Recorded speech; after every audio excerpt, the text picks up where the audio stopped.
Do you want to have a Baphomet Jr. that crits every hit? Or maybe an Earth Lord who can use his skills every 8 seconds? Hello mga Kanyanberries, I'm Blair and I'm a priest main and casual spender in Ragnarok Origin Global. In this video, I'll be teaching you how to decide which are the best equipment sets for your pets. Before we start learning how to build our equipment sets, first we have to know where to get them. Once you reach level 65, you'll get a quest that will direct you to Horder Dreamland.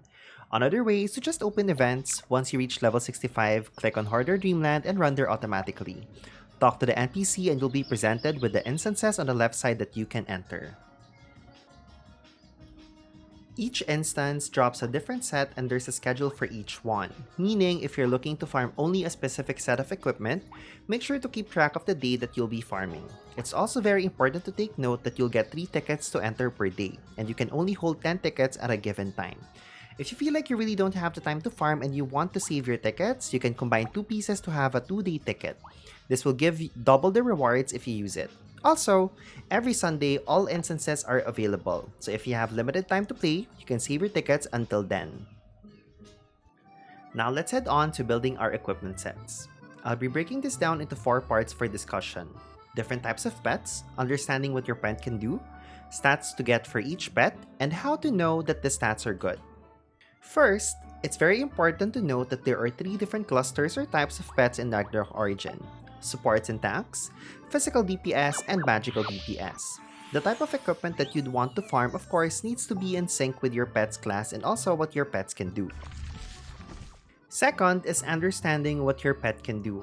This means reading your pet skills and maximizing the stats that you'll get with your pet skills. I'll give you 3 examples.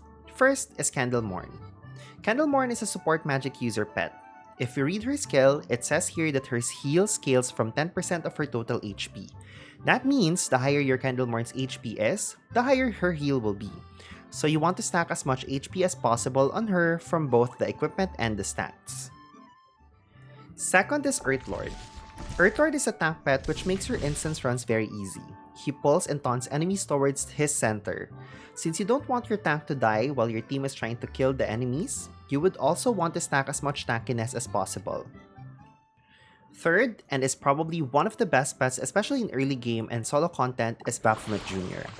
If you'll read his skill, it says here that whenever he does critical hits, he restores 3% of his HP and your HP. That means you want to crit and deal a lot of crit damage as much as possible. As you can see, a big chunk of deciding which equipment set and stats to get really depend on not just what kind of damage your pet does, but also with the things they can do and the role that they do for you. Now let's go to the third part. Stat priority is different for each pet. Let's use the same example from earlier. Let's start with Candlemorn. We figured out that her healing scales with her HP. If we'll take a look at the available equipment sets, Divine Gift gives max HP plus 8% once you have 2 pieces, and with every 20% HP you lose, you take 7% less damage. Since you'll primarily use her for shields and heals, you want to pump as much HP as possible, and you also want to get as much cooldown reduction as possible so that your pet will cast her skill more. Same goes for Earthlord, and honestly with any other support pet. The most important stats are to make them survive, cast their skills as much as possible, and that's about it. So I would almost always recommend to go for 4 pieces of Divine Gift and 2 pieces of Fountain of Magic for SP recovery. Now for Baphomet Jr., we learned earlier that he heals you whenever he lands a critical hit. Meaning, you want to stack crit and land as much crit hits as much as possible. I personally recommend getting 4 pieces of the Power of Wind Fury set for the attack speed and stacking attack speed, and 2 pieces Endless Blade for the additional crit rate. Now for the fourth part, how to know if the stats that you're getting for each piece is good. This is very easy, and honestly it's a combination of how the artifact system in Genshin Impact and Cookie Run Kingdom works. What you need to remember is that you can only get certain stats per piece of equipment. You'll know this by clicking on the question mark icon for each piece. For example, let's take a look at this weapon from my Baphomet Jr. The basic stat or the main stat is physical attack, and the bonus stats are all possible additional stats that you can get. Indicated here are also the minimum and maximum numbers that you can get. Meaning, without any refinement, this weapon has a 115 physical attack over 132 and 2.75% over 4.5%. Are these stats good? They're okay, but can definitely be better. Generally, my rule is once I see that the base stats are at least 70% of the maximum number, then I consider that a good temporary piece. It's also important to take note that everything is random. The basic stats and bonus stats that you can get are random, and even the refinement upgrades will be random. And last but not the least, refinement. As I was saying earlier, everything is random, even refinement is. I also mentioned that you want to use temporary pieces first. And that's because as much as possible, you want to get gold equipments for your pets because gold equipments can be refined up to plus 15 versus purple equipments that can only go up to plus 12. So until such time that you get the best set of gold equipments, then just use any temporary piece that you can.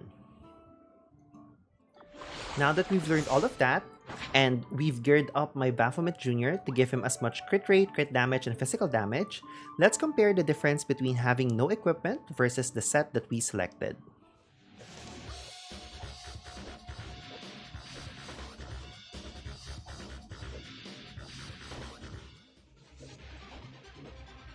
As you can see, my Baphomet Jr.'s attacks definitely packs a stronger punch with additional damage and incredibly fast attack speed. I personally love using my Baphomet Jr. when I'm solo farming or when I need additional damage and healing altogether.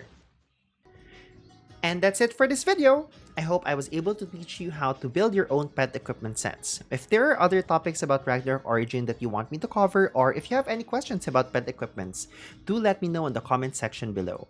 If you haven't subscribed to my channel yet, I would greatly appreciate it if you would click that subscribe button too. If you enjoyed this video or you find it helpful, don't be shy to click that like button as well. Don't ever feel like you're wasting your time for resting, cause you're not. And as always, remember to always choose kindness. Goodbye and see you on the next video.